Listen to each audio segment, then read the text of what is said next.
Frontiers.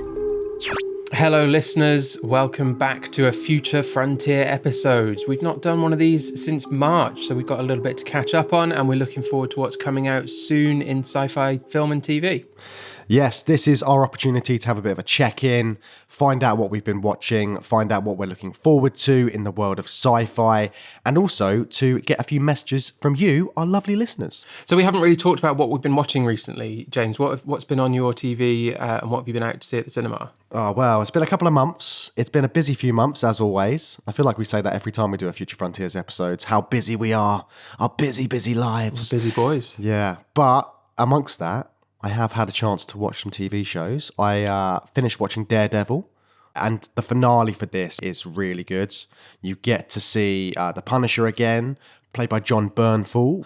He is the Punisher. Like, you look at him, and he is Frank Castle. He's very good at it, yeah. So it's very good. It was great seeing him back in there, and obviously Vincent D'Onofrio, amazing as the Kingpin. I want to see this. It looks very good. It looks really cool. You know that I'm a pathetic completist. I have this compulsion to be a completist over everything. So not only have I not seen all of Daredevil, the original Netflix series, but because I've been working my way through that, I also want to watch Punisher, Iron Fist, is that what he's called? Yep, Iron Fist. I haven't got to that Great yet. name. And yeah, Jessica Jones, and what's the other one? Luke Cage. I really enjoyed Luke Cage, season 1, actually. But yeah, I'm a long way behind. So I think I've seen 2 seasons of the original Daredevil, and one day I will get caught up to the Disney Plus one. But it's a slow progress for me. It's a lot of TV to get through. So yeah, take your time with it, Matt, and enjoy it whilst you're watching. And then we can talk about it in 5 years' time. Yeah, okay. All right, what else have you been watching this month? I haven't seen it, but everyone went absolutely bananas for the Minecraft film. Okay. You put this on our shared document, and I thought that meant you had seen it, and I was quite interested to hear what you thought of it. No, but I do want to watch it. I'm quite intrigued. Seeing all the stuff about it, like one of the things, obviously the chicken jockey stuff. You must have seen the chicken jockey videos. I've seen it, James. I don't understand it. I haven't played a single minute of Minecraft, so I don't know what a chicken jockey is. It's pretty obvious from the footage I've seen, but you know, I don't have any of the references. I think people don't have that reference. I think it has just become like this weird viral moment. Like in the film, basically this kind of Frankenstein-looking child ends up riding a chicken in a wrestling ring, and just crowds have gone mad. But it went viral because people recognised it as the chicken jockey from Minecraft and were excited to see it on the screen, right? I don't know. Like, I think it's just this mad moment. And there's been, like, I've been just fascinated by seeing all these videos come out about it. There's, like, live footage from people in cinemas just chucking popcorn in the air. Yeah. They've got popcorn guns. Someone brings a live chicken into the cinema. It's madness. Yeah, please don't do any of this stuff, folks. I think this is terrible. I think it's fine if it's all contained to a film like Minecraft that I have absolutely no intention of going to see, but let's not normalise this madness in our cinemas. Also, you don't want a chicken in the cinema with you, really. Keep the chickens out of the cinemas. Yeah, keep the chickens in the coop. They're going to make another one of these, I think. It's been greenlit, is that? Or it was going to be greenlit because it's made an awful lot of money. I'd be really interested to see if the same thing happens again, because this feels like a sort of just lightning in a bottle meme, you know. Yeah. I don't think another one could capture this, but we'll see. They'll just have 100 chicken jockeys in the next one, just to try and capitalise on it. Jockey. That's what they'll do. Something like that. What else has been out? Have you seen Sinners yet? No, this looks really good. Is this Ryan Coogler's new film? Yeah, very, very good. I don't want to say too much about it. I think it's good if you go in and you just kind of enjoy the film. I mean, everybody knows it's got I didn't know that. Okay, well, now you know, Matt. Now you know. All right. But yeah, it's really good. I won't say much more than that.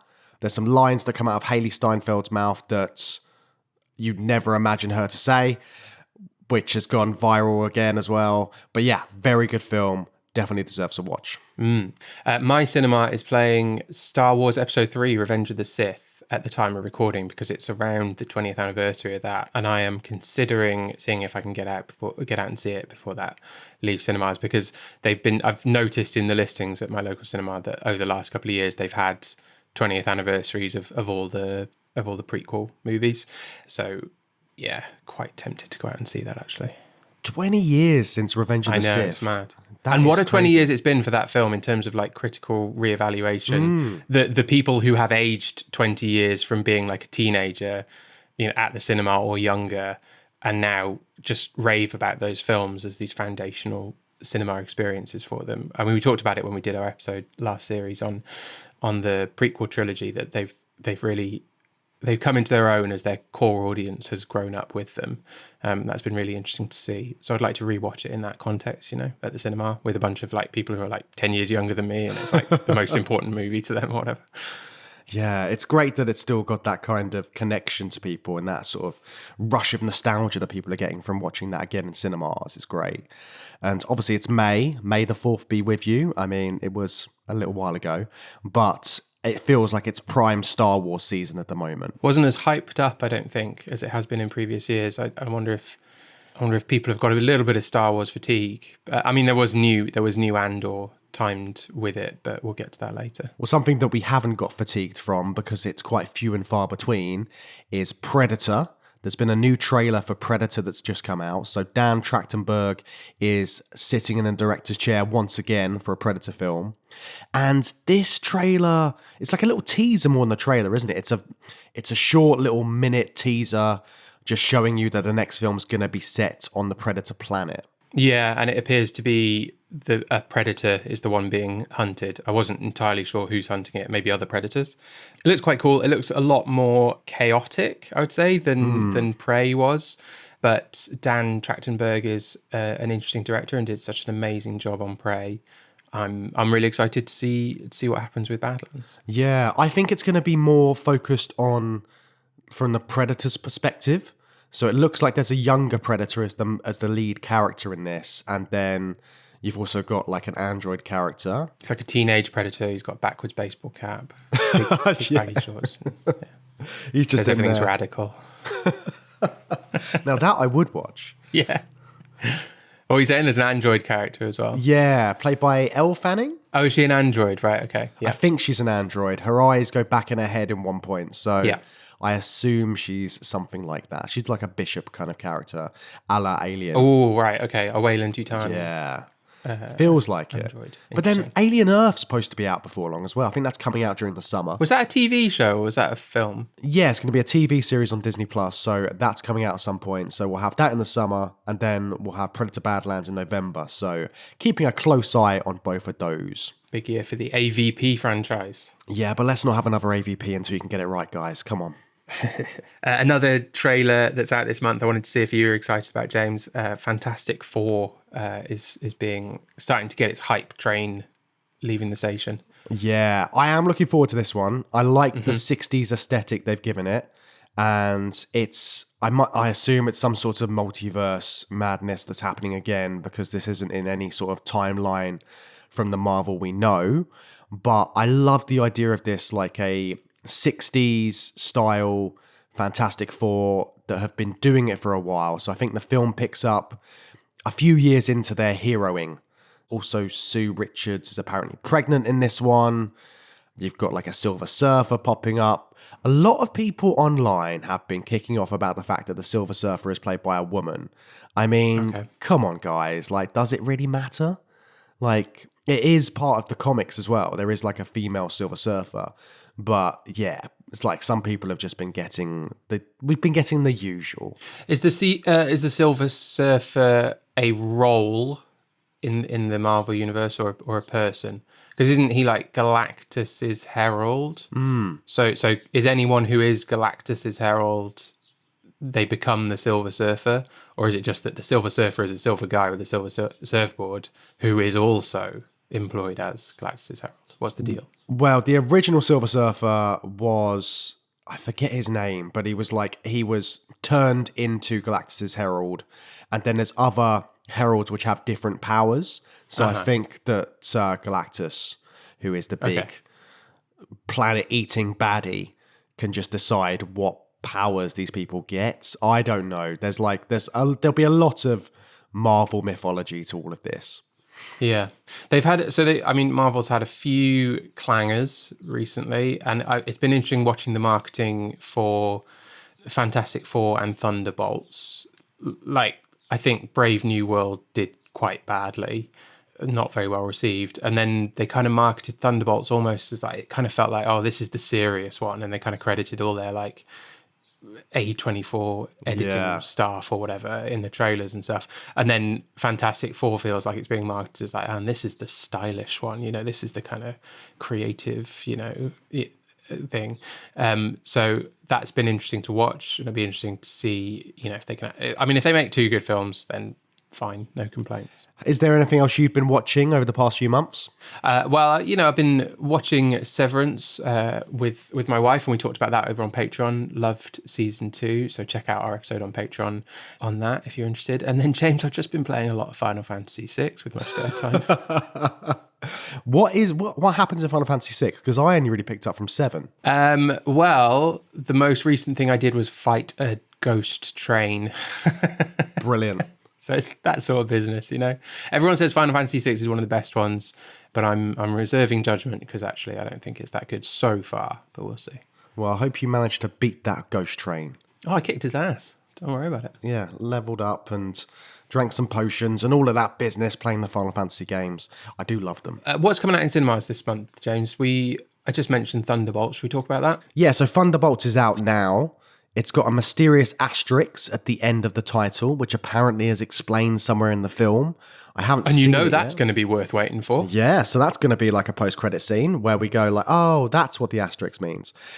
So that's doing the rounds. How good would it be if in the post-credit scene, Asterix, the heroic Gaul, shows up and he's like teased for the next movie, and that's why it's Thunderbolts Asterix. And then Asterix and Obelix come into the MCU. That'd be great.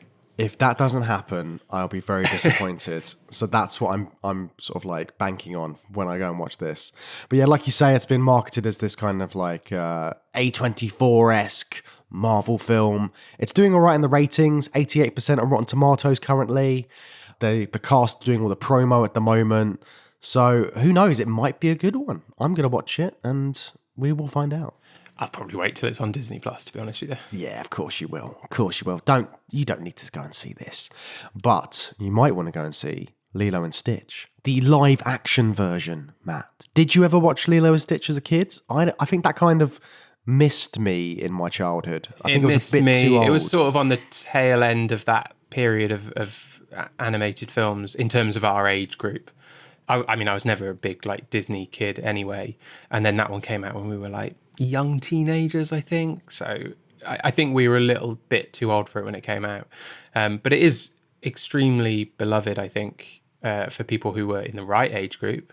And it is a sci-fi movie, so maybe we need to check it out. Yeah, it's got a lonely Hawaiian girl and a mischievous alien. It's supposed to be pretty good. So the original. That being said, I don't quite understand this spate of live action versions of like classic Disney animations, and like some of them do all right, and then some of them people are like, this is the worst movie ever. Those Lion King films did really well, but they look awful. Like they look completely soulless and terrible. I don't understand the hype about them. This is more, I mean, because it's a human girl interacting with a little alien. Maybe it lends itself more to a live action adaptation. Yeah, well, that's out in cinemas as well from May 23rd, so you can catch that at the cinema then. Also, now this film was brought to our attention by one of our patrons, Malcolm, who posted it on our Patreon site and said, this looks like a fun sci-fi alien film and it's coming out next month. Swedish made, has an Amblin vibe to it as well. It's a bit sort of Steven Spielberg-y looking. It's a bit kind of Stranger Things almost, harking back to that kind of nostalgia. But the thing that struck me about this one, it's called Watch the Skies, and it's out in select cinemas from the 9th of May.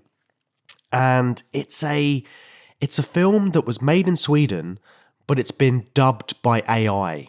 Okay.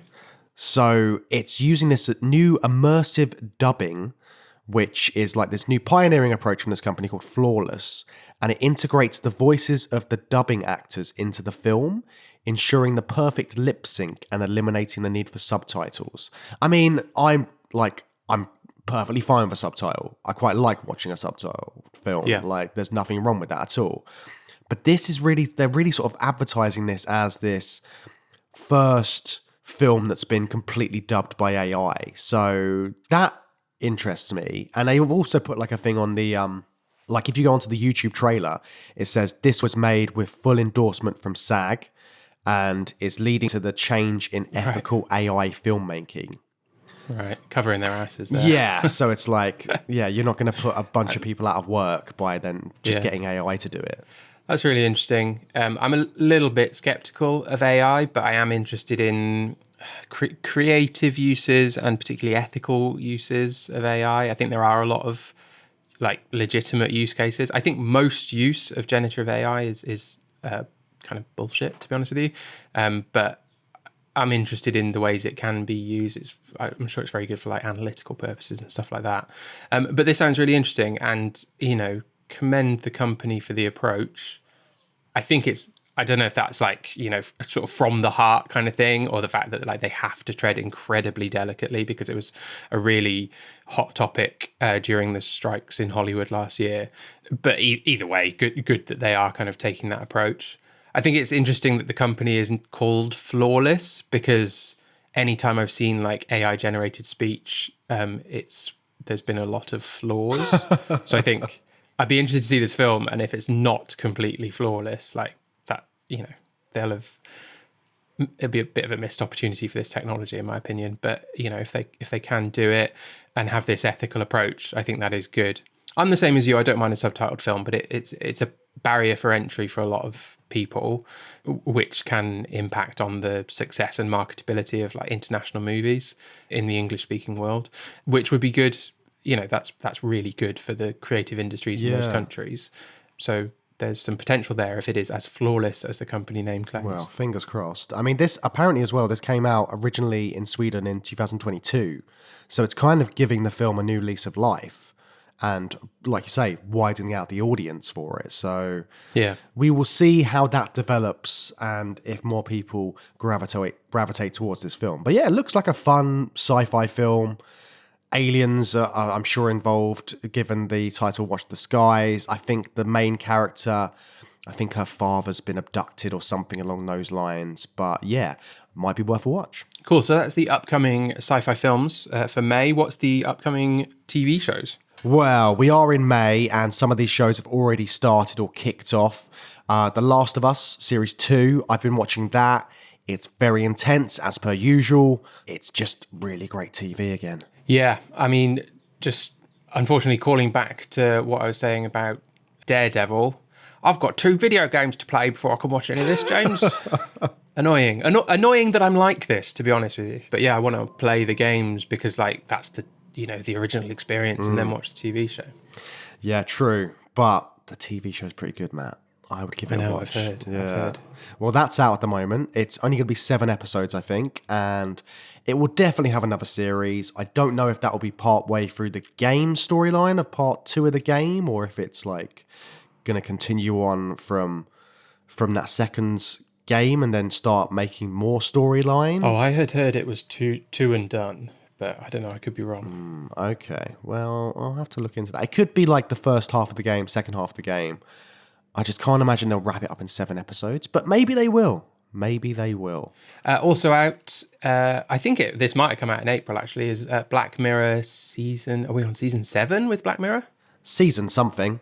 They've had so much Black Mirror since the early days of the Channel 4 when it was just on Channel 4. Mad, yeah, now it's this big American glossy show for Netflix. So I've not checked out any of season 7 yet, but I am excited. In particular, there's a USS Callister sequel episode, isn't there? Yes, that looks quite interesting. So I think there's a couple of episodes. I think there's one that follows on from the Bandersnatch one as well, about another games developer. I never watched Bandersnatch.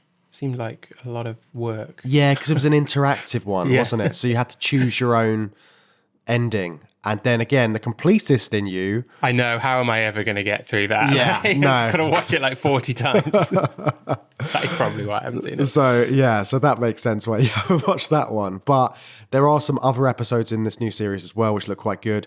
There's one which I think is...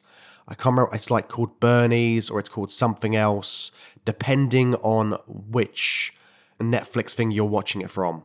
Like everybody gets like a slightly individual one. So you might watch that episode and see certain things, and then your friend might watch that episode and see other things, and it's all just to do with the theme of that particular story.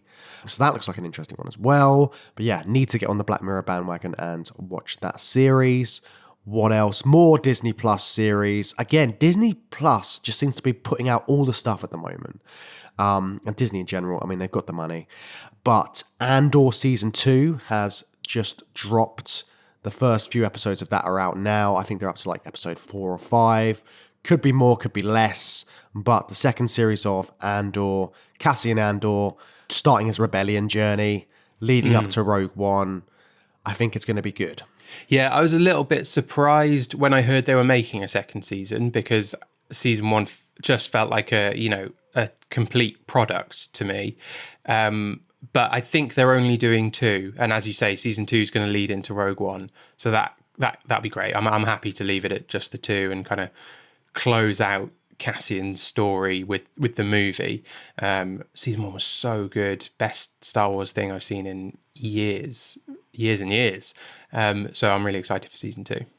I'm holding off until there's like all the episodes, because I'm going to want to plow through it, I think. Yeah, same here. Some serious Star Wars for a change. Yeah, which is, sounds like it shouldn't be so great, because, the absolute best Star Wars stuff is not that serious. It's the originals, and they're, not super serious, and that's what's fun about them. But yeah, so it's just a really serious take. It doesn't even really feel like Star Wars, does it? It just feels like this sort of political thriller set in the Star Wars universe, I guess. Yeah, which is good. And again, that's kind of like the key to sci-fi. It can be all these different kinds of tones and genres, and they can feel like completely different kind of things. It's also why parts of The Mandalorian were so fun and cool, because it was a Western, and it really committed to the Western as a bit, and why The Mandalorian, I don't know, for me, kind of got a bit ropey as it went on, because it couldn't really stick to that premise. So I hope Andor sticks to its premise in season 2. Yeah, fingers crossed. And another new TV series, which is going to be available very shortly, premiering on the 16th of May, is Murderbot, starring Alexander Skarsgård. Now, we've been very lucky to watch a few of these episodes already, thanks to a few previews. But this is quite an interesting show, isn't it? They're like half an hour episodes. It's comedy, it's sarky. It's based on a sci-fi novel as well, isn't it? Yeah, it's based on the Murderbot diary series by an author, I think, called Martha Wells. I've read the first 2. They're very, very short. I think she's done some novels as well, but the first 5 it's kind of like the Witcher series, where the first 5 or 6 are really, really short, but short, entertaining reads. And yeah, I've only seen the first 3 episodes, but I'm enjoying what I've seen so far. Alexander Skarsgård's very good in it, and I don't want to say too much, because we've been watching screeners, so not much of it is out. Yeah. But I know you've seen more, and you've really enjoyed what you've seen as well. Yeah, really enjoyed it, and I think it's just a nice, light show to watch, but it's still got all those kind of it's still got all the stuff that you want from a science fiction show as well on top of it. Yeah, it's quite serious science fiction. I think that might be the hardest thing for audiences to get into, is the exact tone of it. Not least of all because I like the fact that it's sort of 25-minute episodes, sitcom length episodes, but particularly for American audiences, I think that means sitcom, that length of time of television, and it doesn't quite play like a sitcom. It's funny and it's got some humor, but it's not like laugh out loud, I wouldn't say.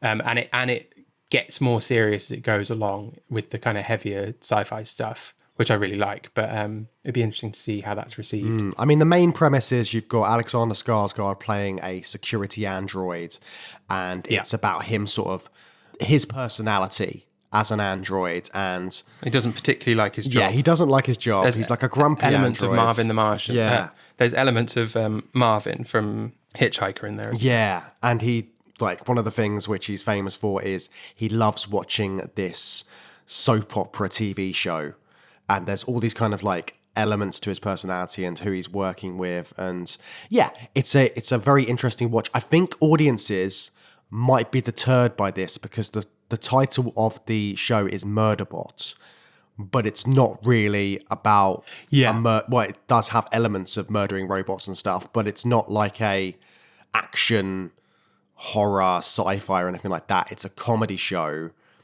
with bits of that stuff thrown in here and there. Yeah, misleading title. And the books have all got titles like Rogue Protocol and All Systems Red, which, to be honest, are not that good titles either. But bit of a hard sell, maybe. I do think Murderbot is not like the best title for the show and doesn't quite represent the type of thing it is. Yeah, but don't be deterred, guys. I mean, none of our listeners will be deterred by a title like Murderbot, but it's kind of like a Battlestar Galactica scenario, I think. So I think if you're trying to persuade people to watch this show, like I got my girlfriend to watch this, and she was like, Murderbot, I don't know if I want to watch this. The idea of convincing my wife to watch a show called Murderbot is just, it's not even worth the conversation. Exactly.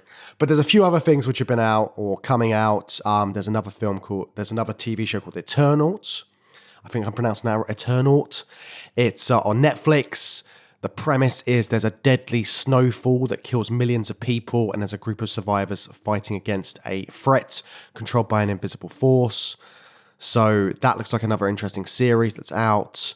There's also a Mobile Suit Gundam GQQUUUUUUX coming out on Prime. They've officially run out of names in the Gundam franchise. Someone just mashed their keyboard for this. Yeah, someone's they've fallen asleep on the U on their keyboard for this title. But yeah, there's another Gundam out on Prime. They're releasing that. The 16th installment of the Gundam franchise. We watched a huge chunk of the original Gundam for our space opera series, which was excellent. I really enjoyed it, but I can't even pretend to have any idea what might be going on in installment 16 and what continuity and timeline is taking place in or any of that. I think they change it all the time, but yeah. Let's be honest, if you're watching a show like that, you're just there for the giant robots. Oh, for sure. 100%. Right, I think it might be time for some listener questions. Shall we see what's in the mailbag, Matt? All right, let's have a little rummage. You've got mail. I'm just laughing at you saying little rummage. Having a little rummage. Anyway, back to the podcast. So Jake Andrews has written to us and said, with the success of Dune et al., any other classic sci-fi novels that you think are due for the big screen, silver screen treatment? And he's suggested Hyperion or the Yiddish Policeman's Union. I'm not familiar with that, the Yiddish Policeman's Union. Separate but related, I think the Foundation series has carved a nice niche as a pastiche of the source material. I'm not sure if you guys have discussed it before. We did do an episode on Foundation when it came out on Apple TV, but we only covered, I don't know, 2 to 4 episodes. I can't remember how much we watched, but just kind of the beginning of it. And to be honest with you, Jake, I did not stick with it after doing that episode. It didn't quite captivate me, but I haven't read the books. James, did you continue with Foundation? Yeah, I continued watching it, and it does get it continues to get better and better. They're like Jake's saying there, they have sort of carved out like a niche kind of pastiche thing of the source material, so lots of extra stuff happens that you probably wouldn't have in the books. And I think we talked about that a little bit in the Patreon episode, even on the first 4 episodes.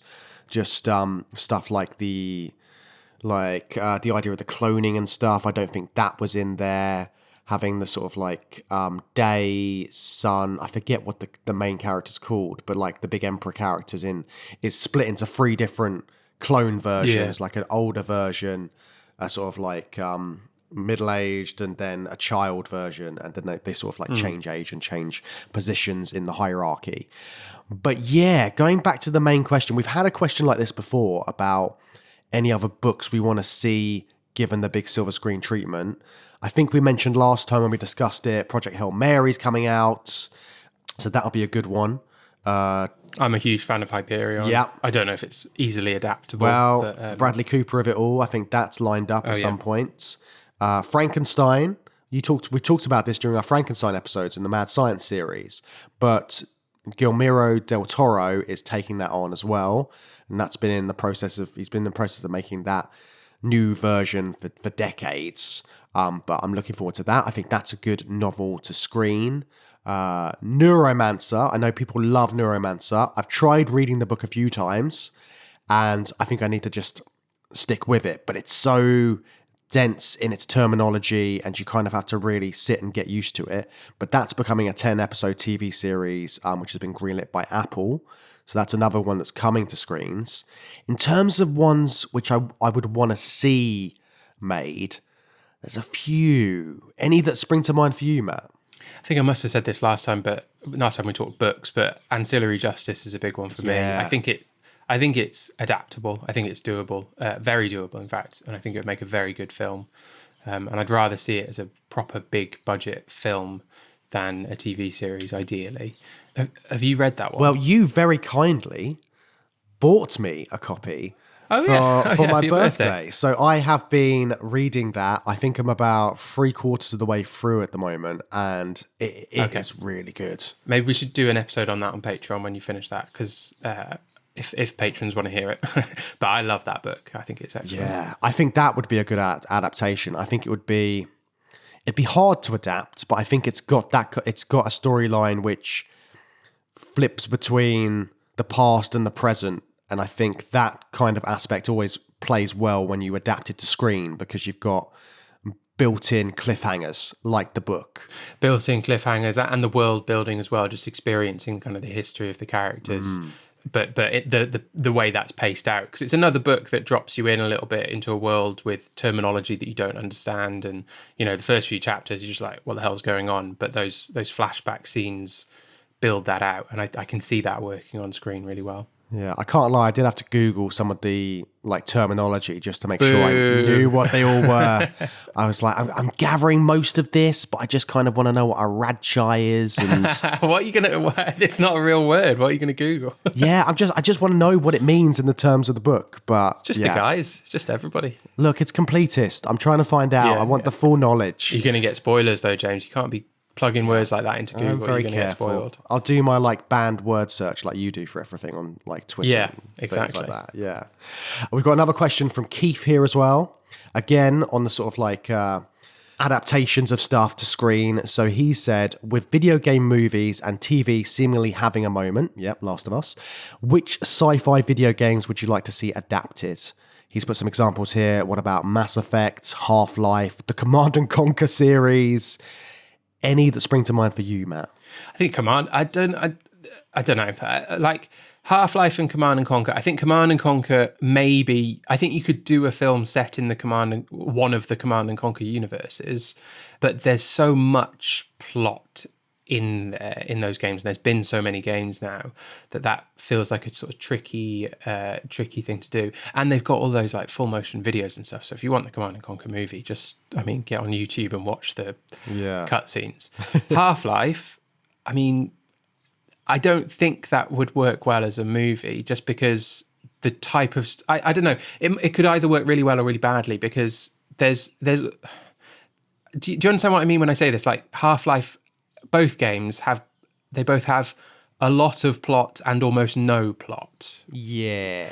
Like you can play the Half-Life games and just plow through them as a first-person shooter and experience almost no storyline.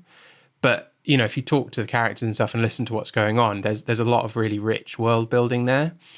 But part of the experience is having this kind of silent protagonist who just going through stage to stage, blasting his way through head crabs, right? And that's, for me, that's the beauty of it. So I don't know if that would work. And I think Mass Effect would work. That's basically like a film already, isn't it? Yeah, but again, it raises the question of like, well, is that necessary then? But with Mass Effect, what I would say with that is, like, the universe and the storytelling are amazing, and then it had one of the worst endings I've ever experienced in just, entertainment in general. It was so anticlimactic, that the ending of Mass Effect 3, which was a brilliant game right up until the last second. So I'd be more open to readapting Mass Effect into film and getting the ending right. Because I watched the first episode of that Halo TV show, because it came to Netflix recently, and I sort of the opening scene was really cool. It's like an action scene with Master Chief and a few Spartans coming to the rescue of like some rebels, and then just everything after that, I was just like, "What? This is terrible. This is just doesn't feel like Halo. Why isn't he on the Halo already? So that kind of like distant departure from the source material, I understand why it made a lot of people mad, and that's the tricky thing with stuff like Mass Effect Half-Life, Command and Conquer is if you almost can't get it right. Like if you do a like-for-like copy, what's the point? And if you deviate too far, like Halo, also what's the point? Because then it's no longer really Halo. Yeah, there's a few that spring to mind for me that would make good ones, I think. Cyberpunk 2077, I think that's a good one. It's already got Keanu Reeves I've just in it. started that, actually, James. Yeah, it's good. I mean, it's very expansive, but I think you could make a decent film out of that because we're just going through the main storyline. And it's a whole universe as well, isn't it? The game is based on a pre-existing universe. There's lots of stories and world-building material. Yeah, because they did like an animated TV show as well, and it was a completely different storyline, but it was set in that world, and that was pretty good. So that's, what else? I mean, they've already done Fallout. Fallout was really good. I like that a lot. I think any of the Hideo Kojima games would be really interesting. Ooh, yeah. They'd be really hard. Hard to adapt. But like a Metal Gear Solid would be great. I would rather see Hideo Kojima create something original for TV or film. Yes. And just turn his sort of storytelling eye to that medium and see how that turns out. Because I love his games. I think adapting his stuff is risky as well because of his history with like Konami and the leaving and all of that. Like, I think I'd rather see him just change medium and see how he gets on. Yeah, because I mean already like if you look at stuff like Death Stranding is basically like a film TV show already. You've got Norman Reedus playing one of the characters. I think Leah Seydoux and Mads Mikkelsen. I think they might be in there as well. They've got like really big A-list stars in this game. So it's basically already like a film. So it probably doesn't need adapting again because you've already got them in there. But that's another interesting one. Have you ever played Horizon Zero Dawn? Yeah, I couldn't get into it. It wasn't for me. So they're making that into a film. Okay. Maybe I'll watch the film. I've tried to play the game. I'm not going to be a completionist about it. Maybe I'll just skip to the film on that one. I think Sony are getting on the let's turn all of our property into films bandwagon. So I think we're going to see a lot of adaptations of video games in the future. But yeah, great question. God of War, is that on the slate for that treatment? I'm sure that's going to be a film at some point. But yeah, really great question, Keith. Thanks for that one. Tima has written to us and said, please do an extra episode on Black Mirror 7, USS Callister. Not really a question, Tima, but okay, we will. Yes, we will. As soon as we get time to watch all of it. Yeah. But yeah, no, definitely. I think that deserves a episode, probably on Patreon. So keep a lookout for that. We've also got a message from Nick. Nick has asked, will you be covering Stuart Gordon's Reanimator and From Beyond as part of the Mad Science season? Short answer, yes. Or definitely Reanimator. I mean, that's Mad Science. Yeah. I haven't seen Beyond for From Beyond for a few years, and I didn't think it was really sci-fi-y. But maybe we need to rewatch that and reconsider that while we're planning the rest of the series. Yeah, I think it's in our long list. Whether it'll make it to the short list is another question. But if it doesn't go there, then maybe it'll be a special episode on Patreon. But definitely Reanimator will be in the main series for sure. Yeah. In the context of a sort of modern Frankenstein reinterpretation, I love Reanimator. And I really enjoyed From Beyond as well. And I think, they're a really good pair, but I think we'd want to talk about Reanimator in a different context. But yeah, maybe you're right. Maybe we need to kind of back up Reanimator on Patreon with From Beyond. Yeah, sounds good to me. And then Rodrigo left a comment on YouTube talking about Zardoz, revisiting our Zardoz episode from the Dystopia series. And it got me thinking Zardoz needs a remake. What do you think of that, James? A Zardoz big budget remake? I mean, you'd have to find someone good enough to slip into Sean Connery's lovely red boots and red pants. Who could do that in the sort of modern Pedro age? Pascal. Yeah, it probably would. It would be Pedro Pascal. He would love to wear those red boots as well. He would be rocking them all the time. Yeah. I think that I don't know how. There's something so like iconic about Zardoz as just a film of the time and of the period. Yeah. I don't know how it would track with a $200 million budget or something like ludicrous. Would that work? I'd probably rather see something that's just in the same vein as Zardoz. Just throw $200 million at something absolutely insane, or even in the same universe or something, something like that. But it was so of the moment, I think. it would be hard to create something like that. You'd almost be looking more for like the 2025 equivalent of that. I don't know what that looks like, but yeah, I'd love to see something in the same vein. Silly costumes, crazy concepts. That's what we want to see from new sci-fi films. So maybe someone will come up with the next Zardos. And if you do, let us know. Or if you want to pay us $200 million to do it, well, we can work Yes, something out. 100%. Pay us $200 million and then we will dress up in the red boots and red pants and show our chest hair to the world. Yeah, that's true. Yeah. Well, I think that wraps up our listener questions for this week's Future Frontiers episode. What do we have coming up this month? And what have we had out this month, Matt? So we have had a couple of episodes out this month already. Over on Patreon, we've done a Bad Movie Bunker episode suggested to us by Keith on the giant claw, about the antimatter space buzzard starring in that film, which was really, really terrible, but really good fun talking about that. That was a whole lot of fun talking about that. It's always good when we do a Bad Movie Bunker episode over on Patreon, looking at the best of the worst and the worst of the worst in sci-fi cinema. Also on our main series, we have just recently, last week, we put out the episode we're all about shrinking and miniaturization, where we covered Fantastic Voyage and Inner Space. That is out now. Coming up over on Patreon, we are looking forward to 28 years later, and we're going to be revisiting 28 Days and 28 Weeks Later, the first two films in that now long-spanning trilogy of movies, and looking forward to the return of Danny Boyle and Alex Garland to the franchise. Yeah, we're getting hyped up for that. So revisiting both of those films. And then on the 22nd, the week after, next week, we will be back on our mad science journey, and we will be looking at horniness in mad science. We're looking at the Rocky Horror Picture Show and Weird Science, aptly named for the Mad Science series. Very much so. And then rounding off the month, we've got a lot of episodes out this month. This is a long month this May. We're returning to our Expanse miniseries and looking at The Expanse Season 5, the penultimate season of The Expanse, before we close it out in a few months' time with the final season, Season 6. Yeah, almost there on our Expanse miniseries journey as well. Well, that wraps up our Future Frontiers episode for this month. Thanks for listening. And remember, we're all over the internet if you want to come and chat. And keep sending in your questions. We love to get your questions. And who knows, we might include them in the next Future Frontiers episode as well. If you want to hear more from us, please do subscribe to the show to get all the latest episodes directly onto your phone. And check us out on social media. And if you want a free and easy way to support the show, why not leave us a lovely review? 5 stars is the gold standard, and it makes us very, very happy. And it also helps other listeners find the show. And if you like what we do and want to hear more, you can always head over to patreon.com/journeythroughsci-fi, where you can hear the episodes that we were just talking about that are coming up this month. Expanse Season 5, 28 Days, 28 Weeks, and The Giant Claw. Yes, we will be back with more episodes for your ears before you know it, so keep an eye on those feeds. That's it for today. Bye-bye. Bye.